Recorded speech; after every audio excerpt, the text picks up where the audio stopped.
If it does come later, please excuse. In this case, Bart Peterson, the mayor, and David Harris from the mayor's office, the Charter Schools Director.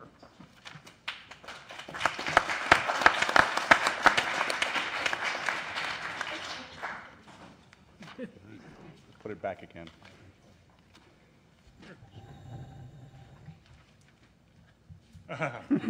You can turn it. Why don't you want to just roll it some more? This does not count against your time, please. Roll time does not count. There we go. Does that work? There we go. Okay. All right. Thank you, Mr. Mayor. Well, thank you very much, Mr. Chairman and members of the committee. We appreciate the opportunity to be part of this process. On May 2nd, 2001, I became the first mayor in the nation with the power to authorize charter schools. The next day, I announced our process for accepting applications and stated publicly that I should be held personally accountable for the charters that I grant. The fact that the mayor is personally accountable, I am convinced, is a major reason for our success. Too often, charter schools receive their charters from institutions that are not directly accountable to the people that the schools serve. When the authorizer isn't accountable, the result can be a lax application process and an accountability system that does not pressure the schools to perform. Our system is rigorous from the very start. We put applicants through a variety of steps to ensure that only groups with fully developed plans and the capacity to implement those plans get charters. And the application process is truly transparent. The advisory board I appointed holds 3 televised hearings on each application. Our work to hold each charter school accountable begins immediately after the charter is granted.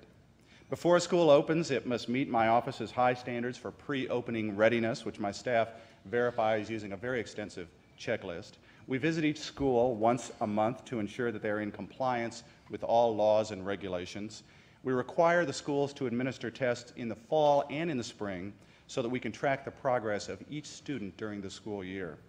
And unlike many authorizers, we send expert site teams in to evaluate our schools after only a few months of operation and then regularly thereafter. Each year I issue a detailed report on all the schools' performance at a press conference. By annually publicizing the results, schools know they must perform. One of our best schools today had a very difficult first year, which was detailed in our accountability report.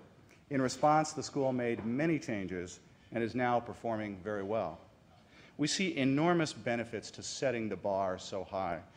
First, and most important, we see results for students. Students in mayor-sponsored schools are progressing significantly faster than their counterparts, as measured on our state-administered achievement test. Second, we know that it takes great people to run great schools.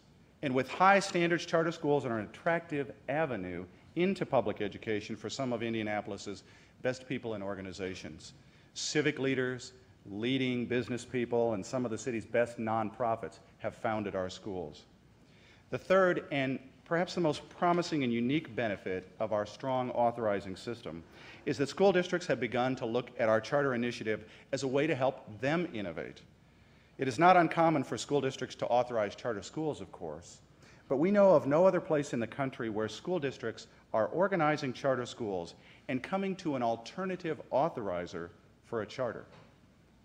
I have granted charters for 2 schools organized by school districts.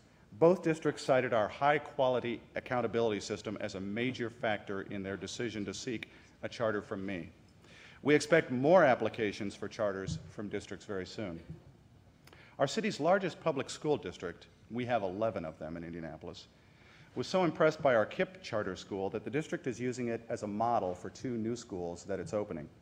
To facilitate the partnership between the district's new schools and KIPP, all 3 will be in one district-owned building next year, starting next fall. KIPP will remain an independent mayor-sponsored charter school. All this is very important to me because I've always said that to be a success, our charter initiative must have a positive effect on our traditional district schools. In my view, Indianapolis is the national model for how school districts and charter schools can collaborate to meaningfully help students. Finally, our charter schools initiative is seen as a promising approach for other cities as well. Next week, the mayor of St. Louis is coming to Indianapolis to learn about what we're doing. Florida State Representative Ralph Arza spent a day in Indianapolis because he wants Florida mayors to have chartering authority, which it looks like it will happen. Editorials in papers in New York and Los Angeles have cited our work as reasons to give chartering authority to the mayors of those cities. Now I want to introduce Indianapolis Charter Schools Director David Harris for some concluding remarks. David? Thank you. I will highlight a few additional advantages of having a mayor as a charter school authorizer. First, a major obstacle to getting charter schools open around the country is access to facility financing. We were able to create a $20 million charter school facility financing program through our city's bond bank.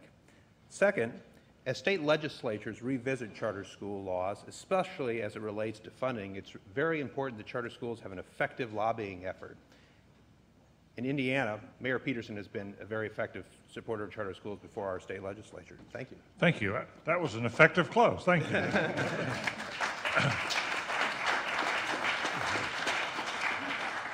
All right.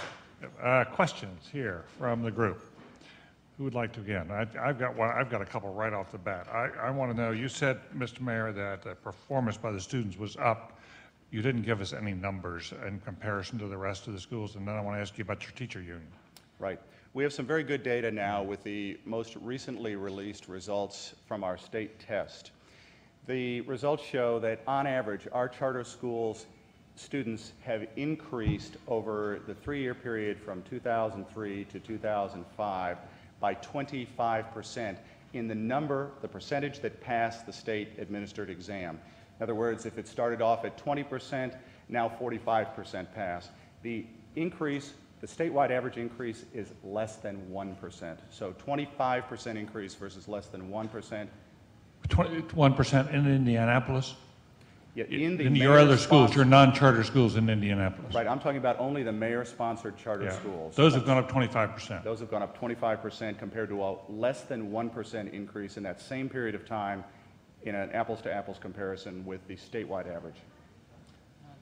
Well, what about within Indianapolis itself? In Indianapolis, it's about the same as the statewide average, maybe just a touch lower. So okay. The Indianapolis schools have performed about the same as the statewide average, the non-mayor-sponsored Indianapolis schools. What union, teachers union, is there in your non-charter schools? It is the NEA.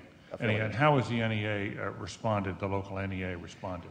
They initially supported the charter school law as a result of a State House deal, but have not been enthusiastic about it in many ways since then, but that's starting to change. This partnership between our largest public school district, IPS, and the KIPP Academy, the charter school, where they're going to be coming together under one roof but staying separate as separate institutions.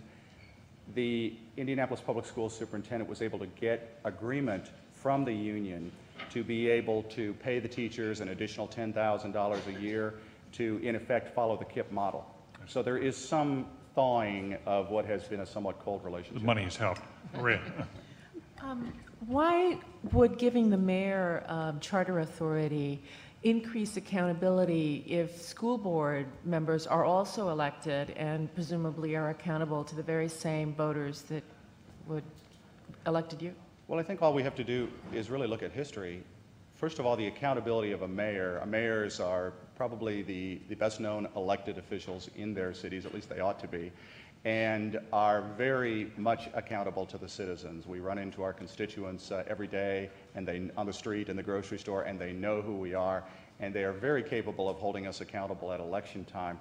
So there's that direct accountability to the citizenry that elected school board members, frankly, they're mostly anonymous, with few exceptions.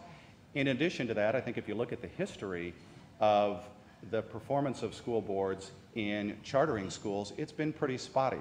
There has not been necessarily a consistent focus on excellence, and they have not been held accountable for that. We have closed a school that I chartered. After 2 years, we closed that school. We've never seen another school closed for failure to perform in the city of Indianapolis from any of our 11 school boards. Lee Shore. I'm intrigued by the Mayor's Education Fellowship and what that tells us about your thinking about the role of leadership in starting good new schools. Could you tell us a little bit more about that and individual leadership versus sort of institutional support? It's all about leadership, and in fact, that is the thing we concluded a couple of years ago would most likely hold us back from being able to achieve the true potential of our charter schools initiative. And so by starting this fellowship, by giving people an opportunity to develop their idea in an environment in which they were paid a decent salary, they had plenty of time, 2 years, and then there would be some seed money afterwards to help them actually implement their idea, we feel that we can create the premier organization for the development of new leaders for schools in the city of Indianapolis, and we're very excited about that. We think it meets a crying need. Please, Ron. One quick question. David, I wanted you to finish your point about the ability to leverage the financing. I don't know that I saw that in the broader report. Did you done $20 million in facilities financing? Can you contrast that to how other charter schools are built and financed? Well, getting access to facility financing is enormously challenging for charter schools, and typically charter schools are not in very high-quality facilities. We have some unusually high-quality facilities for the charter schools in Indianapolis because they've partnered with very strong nonprofits. But we knew as we move forward, if we were going to continue to have that level, that we needed to come up with some mechanism that would give charter schools access to facility financing. Banks and typical lending institutions are very nervous about supporting charter schools or financing charter schools. So the city put its moral obligation behind this program, and that was really the key to getting the bank that we're partnering with to put the $20 million